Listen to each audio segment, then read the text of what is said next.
History is the accumulation of everything that we have done, both as a collective people and as individuals. It is the things that we have written, and it's things that we have left behind in the ground.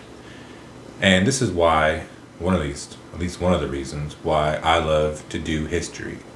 History is about stories. It's about knowing the people that came before us, whether it be our individual ancestors, the people that we can call family, or whether it's about people that we would have called strangers, but when we learn about them through the documents that they have left us and the items that they loved, that they've left behind, we can find more than just strangers. History is such a complex and ever-growing thing. You can never have history that is ever finished. History is always growing, always changing, and that's something that makes it so beautiful, is that it's never done. And personally, I started growing to love this crazy, weird field as a young kid. Not everyone can say that, and not to say it in a kind of look at me kind of way, but when I was a kid, my dad used to read stories. He would read Greek mythologies. He would read different picturesque picture books of historical accounts of things. I remember him reading Ships Before Troy, which is a child-friendly version of the Trojan War. I remember him reading a book about Greek mythology and showing pictures of the different Greek gods. And I never remember his name, but the one Greek deity that has 1,000 eyes, that half of them sleep at different times. I still remember sitting there looking at these books. I remember a kid's history book that started in the prehistoric times and walked all the way through to modern times, showing just bits and pieces of what made these cultures important and unique.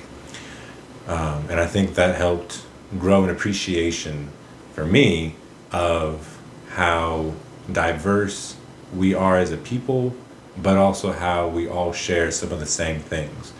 We have the same dreams, we have the same wishes, and we build the same things. So many things look the same even though cultures have no contact with each other. And as I grew older, that developed into a more mature way of looking at history, going from looking at pictures to actually thinking about things. And one of the things I started, I guess for some reason, thinking about when I was in high school and middle school was wondering why different people develop dislikes for other people or different people groups. And I remember at one point, for again some weird reason, as a old middle schooler, young high schooler, I don't remember how old I was, I did a report on Adolf Hitler, and I wanted to know why how he became who he became, and why. Why did he dislike the Jews so much and all the other groups that he would eventually persecute and try and exterminate? And I remember doing a whole paper on him because he is the most recent person in human history that tried to, exterminate people that I hold dear. And that eventually developed a weird liking for just Germany in general. The more I learned about his movement and the movement he led, the more I wanted to study about other German groups. And eventually I fell in love with the German people. And this is why I love history. Everything is a story. Everything leads to something else. The more I study about German history, the more I studied French history.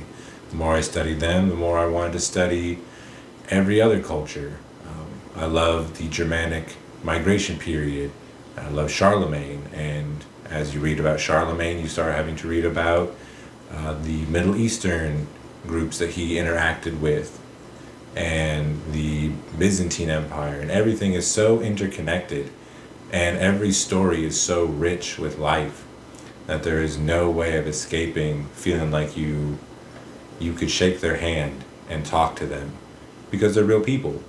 And that is why I love history. That is why I want to be a historian. I want to help develop these stories, help bring them alive in any way I can. Every story is worth listening to, whether it comes from someone like Charlemagne, who is a emperor and a king, or the farmer that tilled the land that fed Charlemagne. It doesn't matter. They're all human. They're all worthy of having their story told. So that's why I want to do history.